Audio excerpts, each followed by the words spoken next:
10 বছরের call list বের করতে পারবেন। চাইলে সিমটা যেই দিন কিনছিলেন সেদিন থেকে আজ পর্যন্ত কারা কারা আপনাকে কল দিচ্ছে, আপনি কাকে কল দিছিলেন, আপনাকে কারা কারা মিস কল দিচ্ছে, সব কল লিস্ট আপনি বের করতে পারবেন। খুবই প্রয়োজনীয় একটা ভিডিও। এখন কাজে না লাগতে পারে, কোনো না কোনো একদিন কাজে লাগবে।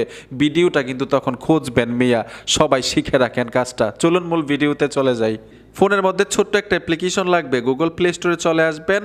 গুগল প্লে স্টোরে এসে সার্চ বক্সে লিখতে হবে E2PDF। লেখার সাথে সাথে কাঙ্ক্ষিত অ্যাপ্লিকেশনটা চলে আসবে। লোগোটা দেখুন, এখান থেকে ইনস্টল করে নেবেন। আমি ইনস্টল করে রেখেছি। ওপেনে চলে আসবেন। অবশ্যই ফোনে ইন্টারনেট কানেকশন থাকতে হবে। এইখানে টিকমার দিতে হবে। আমি টিকমার দিয়ে দিলাম। তারপর নিচে টাচ করে দিবেন। নিচে কন্টিনিউ লেখা আছে, যেহেতু কল লিস্ট দেখতে চাই উপরের অপশনটাতে ট্যাপ দিবেন।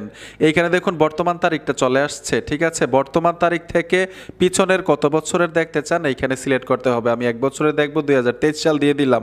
যেহেতু অল কল দেখবো উপরের অপশনটা সিলেক্ট থাকতে হবে। এইখানে জাস্ট কিছু একটা সংখ্যা লিখে দিবেন, অক্ষর দিবেন, যেমন আমি এসকে দিয়ে দিলাম। নিচে দেখুন একটা অপশন আছে, এই অপশনটাতে টাচ করতে হবে। এই যে দেখুন পুরো 1 বছরের কল লিস্ট আমার মোবাইলে চলে আসলো, ঠিক আছে, মোবাইলের। তো বন্ধুরা, আশা করি বুঝতে পেরেছেন যে কিভাবে কল লিস্ট বের করতে হয়। ভিডিওটা দেখে যদি একটু উপকার হয়ে থাকে অবশ্যই সাথে থাকবেন। দেখা হবে নতুন ভিডিওতে। আল্লাহ হাফেজ।